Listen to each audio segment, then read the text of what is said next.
It's that time again. They want your money. Americans who can afford it should pay their fair share. But what is fair? These people say we should all pay more. Denmark is becoming the first country in the world to impose a fat tax. The media applaud new taxes on things they don't like. Basically, you go to the supermarket, you buy a food that has above a certain level of fat. But we could all pay less if politicians didn't give special breaks to certain people. Honey, there's $8,000 in here. Finally, you'd be surprised at the size of the sneaky taxes Uncle Sam imposes. The sin tax adds about a nickel to each pack of cigarettes and about 2 cents to each bottle of beer. So many taxes. I need a drink. Taxing time. That's our show tonight.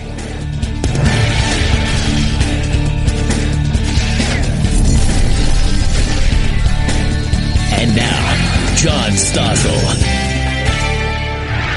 Our tax system is awful.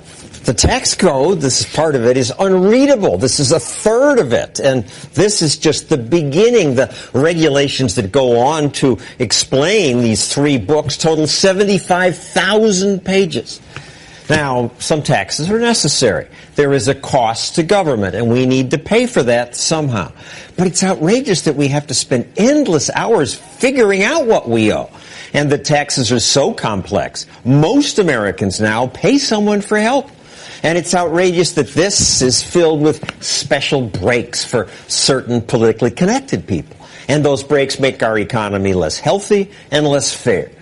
We should just throw out the whole tax code and start over with something simpler, something understandable. Steve Forbes has tirelessly pushed that idea for years. And you failed miserably. We're still trying to persuade, John, and every April 15th we get more support. And I think in the 2016 elections it's going to be out at the forefront. There's a growing consensus. I think it'll be on the table in 2017 in a way that hasn't been for almost 30 years. What makes you say you're getting more support? Even Democrats now realize this code is indefensible. Even on the Simpson-Bowles Commission, they bought on the idea if you declutter the code, you can cut tax rates across the board. There's no group in America other than maybe lobbyists who defend this code. Not even tax accountants? All right, but simpler I get. But why flat? Flat means that everybody pays after a certain point. Poor people don't pay income tax, but then everybody pays the same. But that's not the most complex part of the code. Well, if you have more than one tax rate, then you open it up for politicians to clutter the code again. After 1986, where they made a stab at simplification, 2 tax rates, 15 and 28%. 4 years later, there's a third rate. Bill Clinton added 2 more, and we're off to the races. And we have had 14,000 changes since 1986. And so with a single rate, everyone knows if you're doing something. Today, you can make a change in the code. 6 months later, people may discover what actually happened. Now, you say if we had a flat tax, this would help charitable giving. But I would lose the deduction for charitable giving. So how would that help? Because Americans, one, don't need to be bribed to give, and history shows that when Americans have more, they give more. Charitable giving in terms of dollars, not in terms of hours volunteered, roughly 2% of GDP, been that way even before we had the income tax. In the 1980s, when the top rate got cut from 70% down to 28%, charitable institutions, especially colleges, went berserk. But what happened was, not only did charitable giving go up, but the rate of growth went up. When people have more in this country, they give more. So even though people say, oh, I get a deduction for this, I'm going to give to charity, and I take my deduction, they give anyway without it. Sure they do. It's been that way. Go back to the 19th century. We've always been doing this. You say it would encourage home ownership.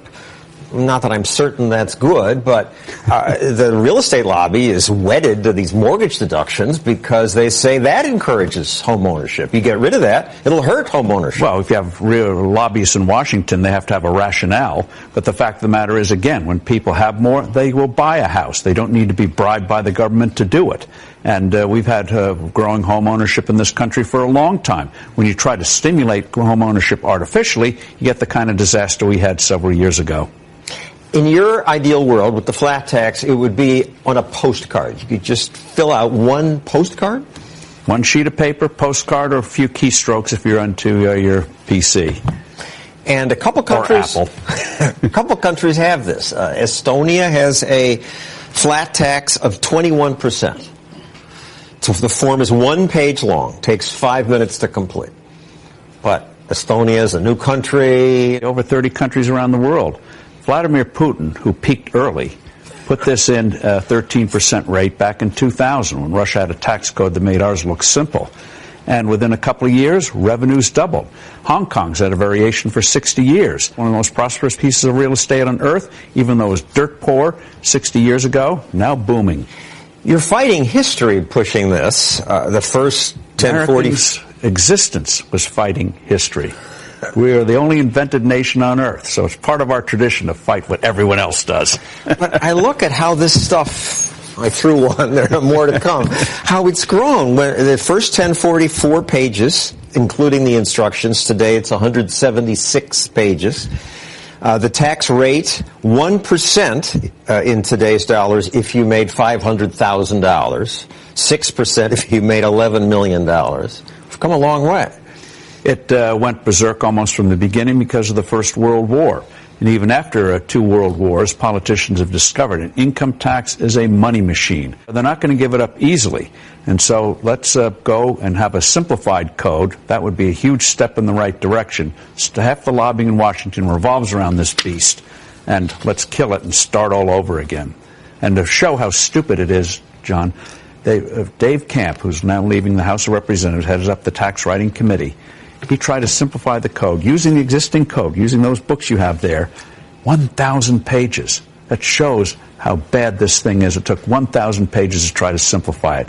And it wasn't well received, and he's leaving Congress, I guess, in frustration. Thank you, Steve Forbes. I'm too scared to do my taxes. I'm sure I'll get something wrong, and my enemies in government will prosecute me. So I hired Bob. He's my accountant. I don't want to have an accountant. I don't want to spend time talking to Bob, but I have to. And I have to pay him, what, several $1,000s a year? That's nobody's business.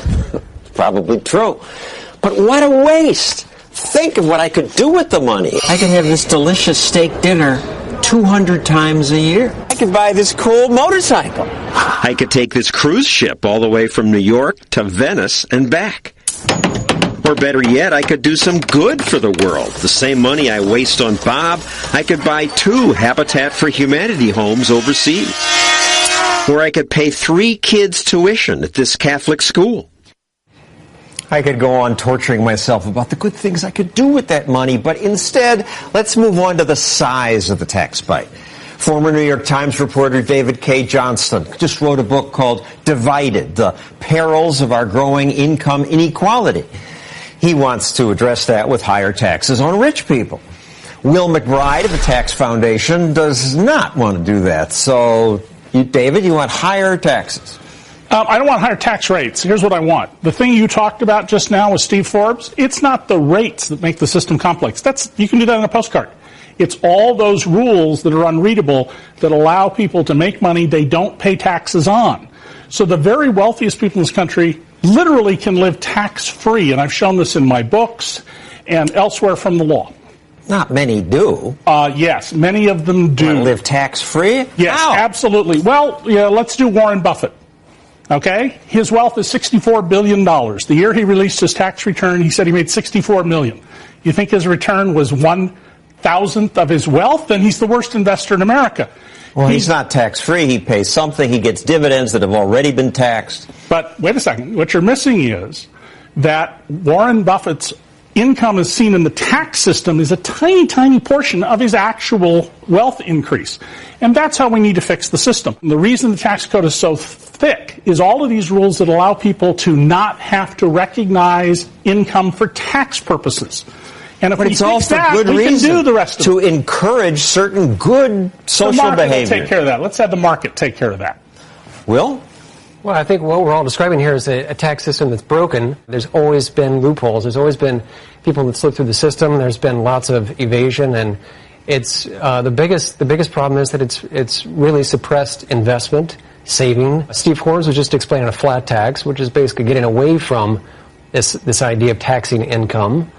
I think it's a very sound Well, it argument. still taxes income. No, it'd just be one rate for everybody. Well, what is different is that it doesn't tax investment doubly, triply, quadruply as our income tax does.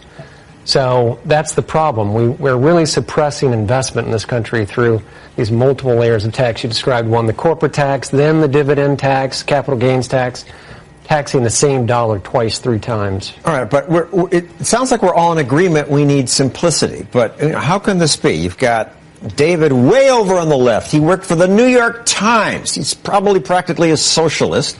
And you're on the right. Also a business founder. The Tax Foundation. You represent those rich people. Where's the difference? Let's start with you, Will. We both are very concerned about workers. We're concerned about the poor. We're concerned about general welfare. And the thing is that the best thing for the poor is to stop this excessive tax burden on investment. So you don't have a difference here? I think we may disagree on that last point. One thing we would disagree about perhaps is I think the current tax system basically protects existing wealth and holds back strivers. If we want to have a system that will make us more prosperous in the future, it's the strivers, the people who create new fortunes. If you go down the road we're going, things like dynastic wealth and no estate tax, you end up with 18th century France, and we know how that ended. Well, you're saying Donald Trump or Charles Koch, I think they're strivers. What about their grandchildren? Should they be able to inherit everything? Inheritance tax is not a big factor in the tax revenues. All the tax planning that is done to help people avoid the estate tax involves enormous things with the income tax. In fact, the gift tax is to back up the income tax. And part of the problem here is that the political power that you're seeing that's distorting the system is really focused on protecting existing wealth, not promoting the creation of new wealth. If we had integrity in the system and simplicity and we focused on the strivers, we would be much better off in the long run. You buy that, the strivers? I absolutely buy that. I mean, we have multiple layers of tax on the strivers. Right from their first dollar of income, there's a payroll tax.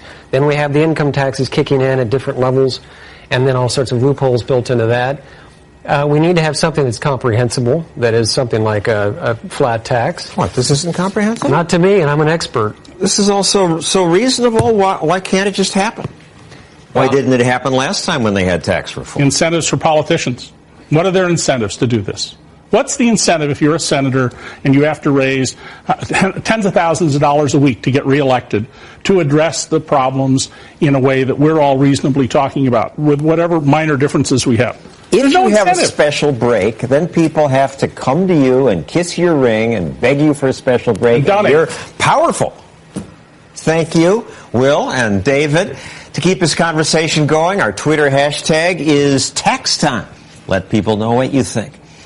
Coming up, to lower their tax bills, thousands of Americans move to different states. We'll tell you which ones.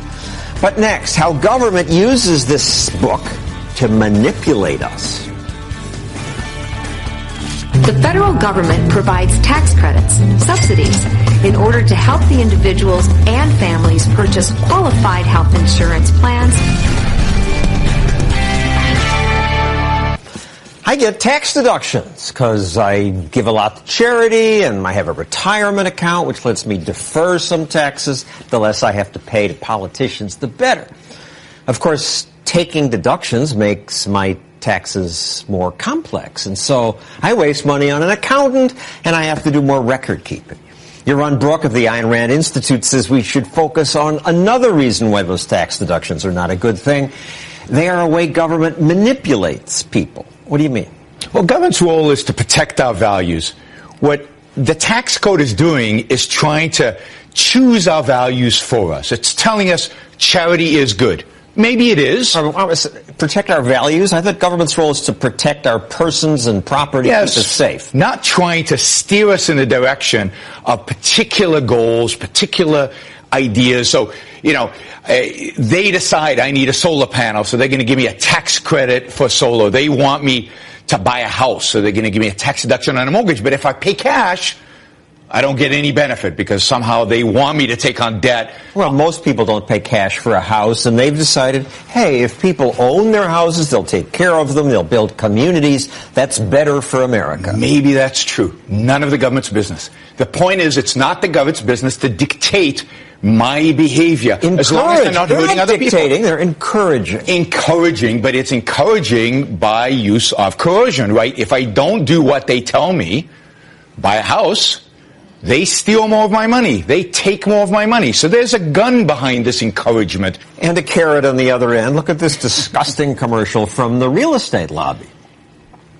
Honey, there's $8,000 in here. The National Association of Realtors wants you to take advantage of the $8,000 first-time homebuyer tax credit. It's just so brazen, Uncle Sam winking. Well, then this is who benefits from this. There's a pressure group behind each one of these deductions that are benefiting directly. Mortgage Bankers Association, the Association of Home Builders, Association of Realtors. They benefit because home prices go up, and there are more and more and more of these deductions because there are more and more and more of these pressure groups that get formed just for the purpose of getting these tax deductions. All right, take my biggest deductions. A pension. Government decided we want to encourage people to save for the future, then maybe we won't have to take care of them. I get to defer some taxes. It's the maybe we don't get to take care of them, which I find funny, because they don't ever shrink that. That's never shrunk. But whether I save or not at any given point in my life should be my decision, free of government coercion, free of government involvement. Yeah, absolutely, saving for retirement's a good thing. Everybody should do it. I don't need government to give me an incentive to do that. I want much lower taxes, then I'll have a lot more money to save. You say you don't need this incentive, but I think a lot of Americans say, what is government for except to steer people to better activities for the good of the whole country? This is how we lose our freedoms. When government starts steering people in the direction of what they should eat, what they should consume, what they can and cannot buy, what investments they can and cannot make, what's a good retirement, a bad retirement plan, these are exactly the kind of freedoms that we're losing in America every single day as paternalistic government now starts managing our lives and manipulating our behavior. All right, take charity then. I don't see how I lose freedom. I freely choose which charities I give to, and every buck I give to Central Park Conservancy is 50 cents less than I give to Uncle Sam. Absolutely. Given the tax code, go crazy with it. But as you know, I'm less charitable than you, and therefore I'm paying more taxes than you. Why? Why is charity? Why is the fact that you're more charitable? Change this. What I'd like to see is both of us. Charity's good. Well, who says? Right? Now, we should explain when he says, as I know he's less charitable, the Ayn Rand Institute. And Ayn Rand said... I'm not against charity. Ayn Rand's not against charity. It's just how important it is that we might disagree. But the point is, again, government has no role here. You want to give it to charity? Great. I want to invest it rather than give it to charity? Good for me. It's not government's job to decide if I should start a business right now or if I should give the money to charity. There are lots of things that might postpone whether I give to charity or might postpone whether I want to save for retirement. I might be investing right now in a business that's more important. And that doesn't get the same tax treatment. Wasteful, though, as these specific deductions are, any politician who challenges them hurts himself politically. During the last presidential election, Mitt Romney suggested tax deductions for wind power were excessive, and they are. But then wind power advocates ran this commercial. Until a few weeks ago, I had a job building wind turbines. I got laid off because Mitt Romney and his friends in Congress want to eliminate tax credits for the wind industry. He wants to take this guy's job away. Yeah, but what you don't see, of course, is the jobs that are not created elsewhere because investment is flowing into a ridiculous industry like wind power that really is so economically inefficient that makes absolutely no sense, rather than into industries that make profits, that can grow, that actually create lots more employment than the wind farm ever will. This is the problem, again, with the government trying to micromanage the economy, micromanage our lives. They're lousy at it. They can't do it because they can't replace the value choices that each one of us makes for ourselves. Only we can do that, and we need to be left free to do it. But given that they'll run ads like that, can you blame politicians for chickening out? Well, you have to blame politicians. We don't elect them to chicken out. But no, I mean, this is the way the system is built. The system is built to perpetuate this and to expand it. You're going to see more of these kind of, and when Republicans get in, they give it to their favorite groups. And when Democrats get in, they give it to their favorite groups. Thank you. You're on Brooke. Coming up, taxes on sin. Did you sin this week? And also how the tax code screws the little people.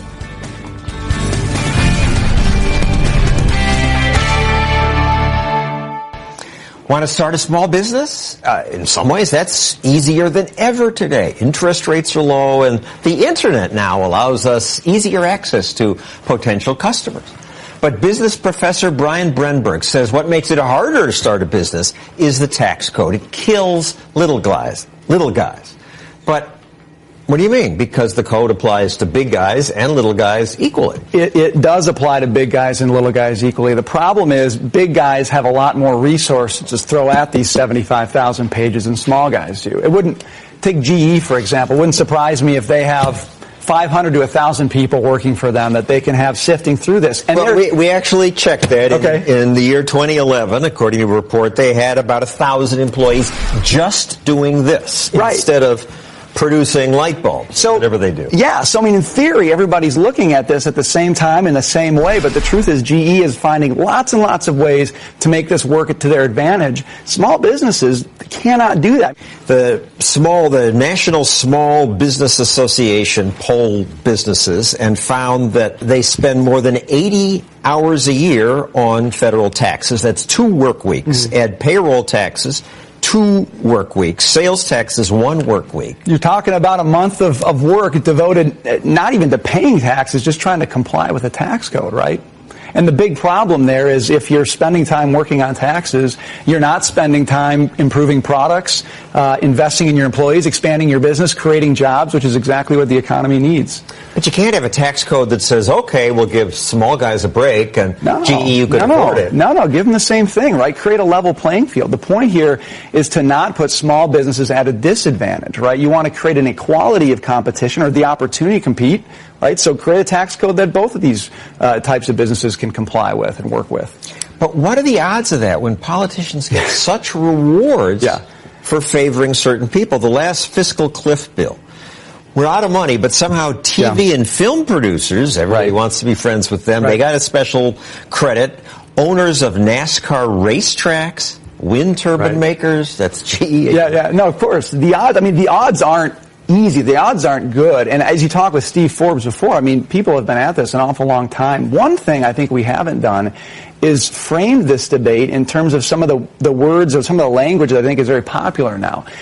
When I look at this, I see institutionalized inequality of opportunity, right? If you're big, if you're wealthy, you're connected, this can work in your advantage, right? But if you're the small guy, then you're at a severe disadvantage, right? And if we think about inequality in the United States, why not start attacking it by taking this thing down from 75,000 pages to something that everybody can deal with? And I should say that the 75,000 is beyond this. That's the explanation of these guys. Right, exactly. But the movement is to add more. Right, yeah. Well, you read the paper, it's a little adjustment, a tweak here. Yeah, and what's really so tough about that, why this is really an issue, is actually today it is probably more than ever easier for your average person to be an entrepreneur, to start something, right? Web platforms like Etsy, Amazon, PayPal, right? These things allow you to put up a storefront, reach customers, ship a product, bill them, and collect money in an easier way than ever before, right? So we have the opportunity to encourage entrepreneurship, and we throw a tax code at entrepreneurs that says, don't even try. Don't even try. That's absolutely not what we want to be doing. And you hear from people who say, hey, I got the internet, great new stuff, but because of this, I'm not going to try? I had a conversation this afternoon. Not that I'm not going to try, right? But I'm going to get into it. I'm going to realize very quickly, I don't know how to handle this, right? And you do one of two things. You either pay somebody a lot of money to do it for you, right? Or you buy this complicated software. Or you try to do it yourself. And the truth is, or you roll the dice. I'm just going to roll the dice and hope nobody's checking this all that closely, and I can just go on with my business, right? Do you want to put people in a position where they're rolling the dice? I don't want to put people in that position. I want them thinking about their business and creating great products and creating jobs for people. Thank you, Brian Brenberg. Coming up, a cool way to understand how high taxes persuade some people to just pack up and move somewhere else.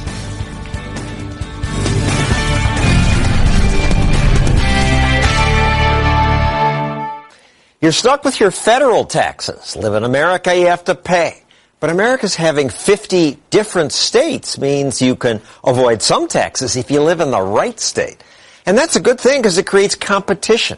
If your state does something stupid, you can leave. Take your talent, money elsewhere. Millions of people do. Travis Brown invented a clever way to document who's moving where. Here it is. We're looking at the movement of Americans and their income, measured by the Internal Revenue Service taxpayer data files since 1992 to 2010, the largest time available. Track it by time. That's right. That's right. We can go right up here. You can, maybe. We can do it from this entire period and show from where and to where Americans have been voting with their feet and taking their wallet. These red states, people have left and gone often to Florida. That's right. Or Texas or North Carolina. America's biggest winning state is the Sunshine State of Florida. A gain of $10,000 a minute of every day on average for the last 18 years. There are 9 states like Florida that do not penalize that work. And they, as a group, tend to do very well in our analysis. And the analysis shows people leave the income tax states for no income tax states? The 9 states of different locations and weather and climate, as a group, over the 18-year period, have collected over $166 billion from the other 41 states. The reverse is also true by correlation. The 9 states with the highest income tax rates have lost nearly $150 billion. Nearly $19 billion has been going straight out of New York for Florida. In New England, there is one state that stands out, like New Hampshire. Live free or die is their motto, and they show a gain with a very different weather climate of $3.5 billion. Yeah, it does show that it's not just about weather. California always seems to be red here. Well, California, these states in green, are receiving California income from taxpayers that have chosen to leave the Golden Bear State. And, of course, neighbors like Nevada, right next door, are showing a gain of $18 billion, 10 of which is coming straight out of places like Lake Tahoe. The biggest per capita winners, Florida, Montana, Wyoming, South Carolina, Vermont. Yes. Biggest losers, Alaska, New York, Washington, D.C., Illinois, Maryland. That's right. Yeah, you look at the total tax burden as a percent of your income, and the high tax states are giving their income away, and lower tax states are doing better and better and better. And people watching now, they can download their own version of this just by going to this website. That's right. How Money Walks. HowMoneyWalks.com. You can have this information for your city, your county, and your state available in your smartphone, downloading the app, or surfing this web map to it. It's useful. And I like it that states now advertise their tax advantage. Florida and Texas ran these ads. 0% personal income tax. That's right, 0. The best place to get away from it all is also the best place to get it all done. Grow your company in Florida. If you're tired of the same old recipe of overtaxation, overregulation, and frivolous litigation, get out before you go broke. Texas is calling. Texas Governor Rick Perry escalated the tax competition by naming other states, trashing other states. If you just took the book of rules and regulations in New York State, it's 49,000 pages. Why have more jobs and businesses moved to Texas than any other state? We have no state income tax. Well, I love it that he points out the greed of my state's politicians. It makes perfect sense why Governor Perry is in New York to recruit and get more business. And my politicians, feeling the pain of losing people and money to states like Texas, have started running this ad. New New York is open to innovation. That's why New York has a new plan. Dozens of tax-free zones all across the state. Move here, expand here, or start a new business here and pay no taxes for 10 years. But that's not just lower taxes. It's certain tax-free zones. This is the classic case, I think $140 million of promotion of that kind of ad, but it requires you to be selected by your state government as a winner in a particular zone, and there are a lot of conditions that would apply there. Apparently, you have to be near the State University of New York and some other private colleges. Retailers are excluded, so are law firms, hotels, medical offices, power plants. It just sounds like arrogant politicians saying, well, I'll take that one. I like this one. By the time you fill out all that paperwork, you might have had enough time just to move to Palm Beach or Austin. I still think it's weather. Look, this is New York. They're going to Florida. Just most of the green is down here. Well, we certainly see evidence that for Texas, Tennessee, and Florida, they do very well. But take a state like Wyoming, where it's still snowing in this environment. We have a gain of $1.42 billion. A state they're now calling the digital prairie. If you want a job with an area in South and North Dakota, they're doing very well in upper tier Great Plains states. And you have other states. The weather was really lousy there. Well, not if you're a pheasant. And this looks this way because you even break it down county by county where people are. That's right. And for example, we know that Chicago is a big part of the $29 billion loss to a state like Illinois. We can zoom in and look particularly on where that state loss is, even within the state, by going into, let's say, Cook County. And that's what allows us to see the relationship of how much responsibility a city may have for governing their state, correctly or incorrectly. Thank you, Travis. And again, you can download this, inspect it yourself. Coming up, sin taxes. Do you want to smoke, drink, or just eat junk food? Different states have different plans for taking your money. That's next.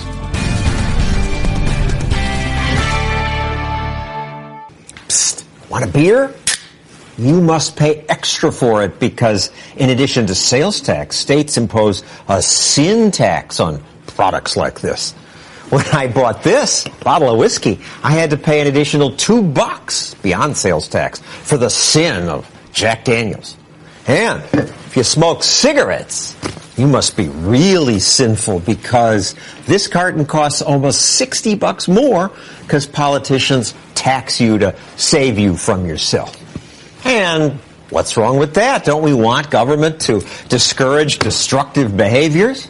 No, says Reason TV's Nick Gillespie. Well, why not? If I want to hear about sin, I'll go to church or an Anthony Weiner press conference. When I turn to politicians, what I want is fair laws that apply equally to all people and all products. Well, who cares what you want? The wise politicians have decided it's better for the country if we're not all drunk or smoking cigarettes, and probably is. There is a case to be said that cigarettes impose costs or externalities on people in terms of health care when people get sick and have emphysema, and we take care of them.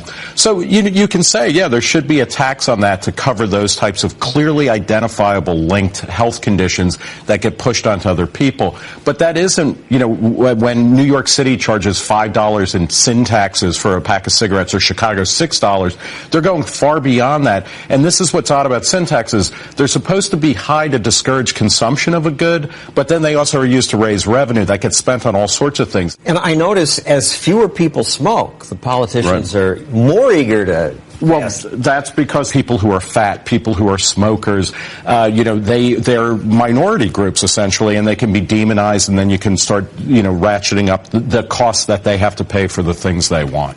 But the tax has a cost, too, in that it encourages people to cheat, go to the black market. One study found that most of the cigarettes sold in New York State were sold illegally, smuggled in. It was like 57% of cigarettes used in New York State were brought in illegally or, in an unauthorized way.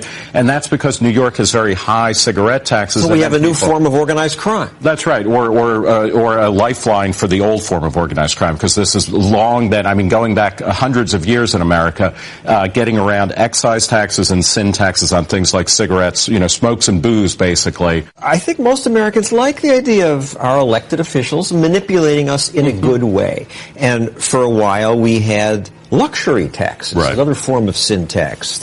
We had a tax on private planes and on cars valued over $30,000, boats over $100,000. That seems fair. Rich luxury. Nothing underscores more clearly how sin taxes are often symbolic gestures. Those types of taxes become big luxury taxes during recessions, and you're looking to scapegoat somebody. And this happened in, I guess, the early 90s, where people were like, okay, let's go after luxury yachts. It's Thurston Howell III and these billionaires, who have yachts. Let's screw them by taxing them on that. What that does is it reduces the demand for yachts, and the people who make yachts are not billionaires, and you had lots of people thrown out of business. Same thing happened with the RVs. And they lobbied and repealed it within 3 years. So that's kind of good. But this impulse to say certain things are sinful and wrong in colonial America, you could be taxed heavily for dressing above your station if you wore fancy, if you wore fancy ribbons. Leather boots were, if they were extravagant, they were taxed heavily. This is, I was about to say that's not what America is about. It's in fact it's true. It was what America was about. But we live in a secular society. We don't even have an official category of sin in the political arena other than what politicians do on a daily basis. So let's tax politicians, tax the laws, put a tax on new laws, but leave the candy bars alone. But we revere the founders, and when George Washington was president, they passed a tax on whiskey. Alexander Hamilton said, when people drink too much, they often do things they regret, and we got our first whiskey tax. And that is one of the very few things I think that everybody will agree. Alexander Hamilton was certainly right. Drunkenness often leads to bad behavior. There was also a whiskey rebellion against that, and it didn't stamp it out, but it's clear that, the problem I think a government would be better if it taxed everything equally, as long as we're talking about activities or goods that consenting adults are freely choosing. And researching this, you found there was a tax on importing slaves. That's right. Yeah, it was an excise tax. Just like there was on tea, and it's kind of disturbing that, colonial protesters protested taxes on teas, but not quite on slaves in the same way. All right, moving to present day, after the Newtown tragedy, a Newtown lawmaker proposed a sin tax on violent video games. Even though there is absolutely no serious, research that shows that playing violent video games causes... Not serious research. They play them much more in Japan, where there's less crime. This again underscores the kind of scapegoating that goes on. When there's a problem, throw a law at it, throw a tax at it, and demonize, video gamers are, a demonized outgroup. Colorado's all excited about the money they'll get from marijuana. And this is, in a way it's good, because that's the upside of sin taxes, is that cash-strapped governments everywhere, they always want more revenue, and suddenly they're willing to say something like, maybe it's not such a bad thing if adults can legally smoke pot instead of going on the black market. We'll tax it. People are happy to pay that tax, at least for a while, at a higher rate. I think it should be taxed at the same as any other good, as milk, essentially. But, that is one of the ways that sin taxes can be, I think, a powerful agent for liberalizing good policies. Thank you, Nick Gillespie. Next, how complex taxes, like what we have in here, invite politicians to use this to punish their enemies. That's not good. Done your taxes yet? Be careful, because what you think is legal may not be. You have good reason to be confused, because who can understand this stuff? 3 examples. An orthodontist suggested someone take clarinet lessons to correct an overbite. The tax court said those lessons are deductible. But when a psychotherapist recommended piano lessons to relax someone, the court denied that deduction. A doctor recommended swimming to a patient with emphysema. The court said the cost of the pool and its upkeep are deductible. But when a doctor told a fat patient to exercise, the court ruled the home gym that he got is not deductible. Finally, if you own a junkyard and you want to get rid of mice, you can deduct the cost of food you give to feral cats. But you may not deduct the cost of a watchdog that guards your home office. Did you get the difference? I don't either. But that's what you get with garbage like this. Let's junk it all and start over with something much simpler. Of course, that would just address the income tax. The politicians grab almost as much money from sneaky taxes that you may not even notice.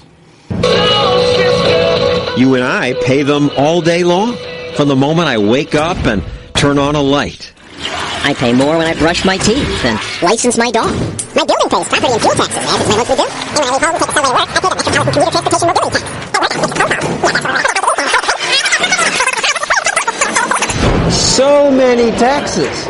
I need a drink. Multiple and complex taxes are a threat, not just because they take more money from us, but because they give the ruling class power to punish their critics. We learned about one campaign to do that.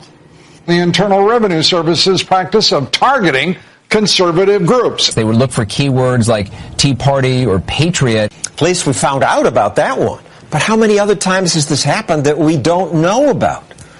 Complex tax rules are an invitation to the ruling class to abuse its power. Our best protection is simplicity. If everyone understands the rules, it's hard to manipulate them. Of course, even better protection would be smaller, limited government. Is it too late to wish for that? I hope not, because that's why we do this show. That's all for tonight. See you next week.